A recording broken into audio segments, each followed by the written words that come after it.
This is our 5-minute devotion. This week we're talking about anxiety. And this Wednesday morning, I've been doing some thinking about the comfort that I gain from just thinking about God's providence.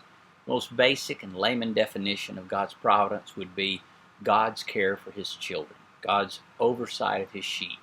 That is His providence, the things He's worked together to make things for His sheep.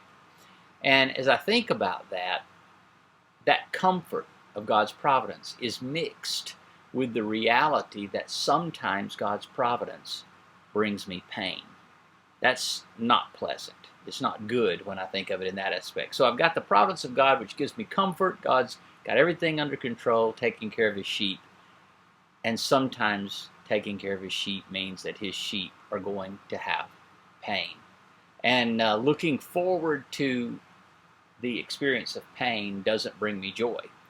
Looking forward to the experience of pain isn't something that I go, wow, I can't wait. Sometimes there's things that go on that I have to grit my teeth just to bear through the day, just to make it through the process of finishing up the day. We grit our teeth and we press forward. It may be a physical matter. It may be because we're not feeling well physically. There's something that's not good within us. We're struggling with a disease or an injury. But we remember, this is the providence of God, even though there is a mixture of pain within that.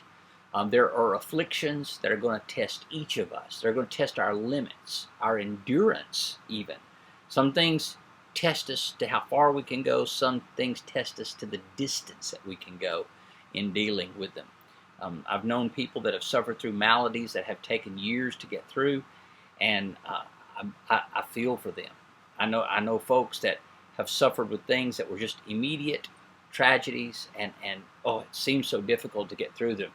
But this kind of experience and the knowledge of God's providence makes it easier when you begin to try to understand the tension that exists between the confidence in God's sovereignty and our own struggles.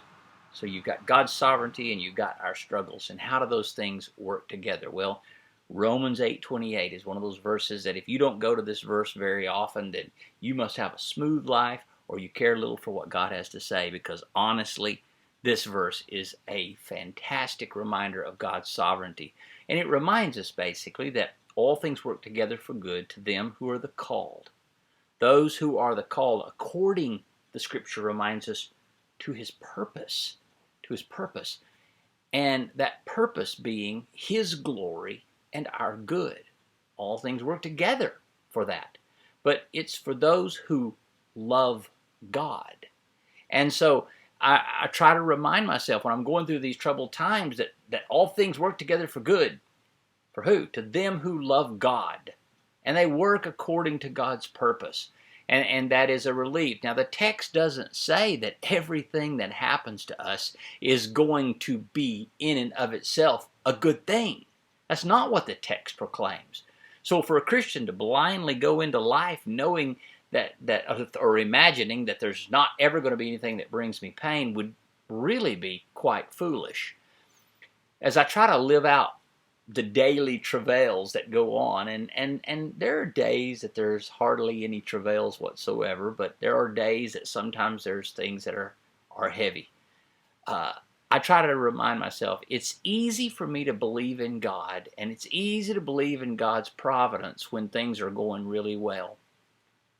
But the times that my faith is really challenged is when things are going rough and I've got to stand my ground and continue to be faithful. Those are the times that I really grow in the Lord. Those are the times that I see leaps and bounds, and even my ability to resist temptation seems to be greater in those times of trouble. Romans 8:28. God knows what I'm experiencing right now. He knows that there's going to be times that I'm going to feel bad. There's times that I'm going to think bad. I'm going to be anxious over things. He understands all of those things. If God were not sovereign, I could never come to the comforting conclusion. I would be constantly subject to anxiety and fear. But I know there's a God that's working all things for the good of those who love Him. And that is great comfort.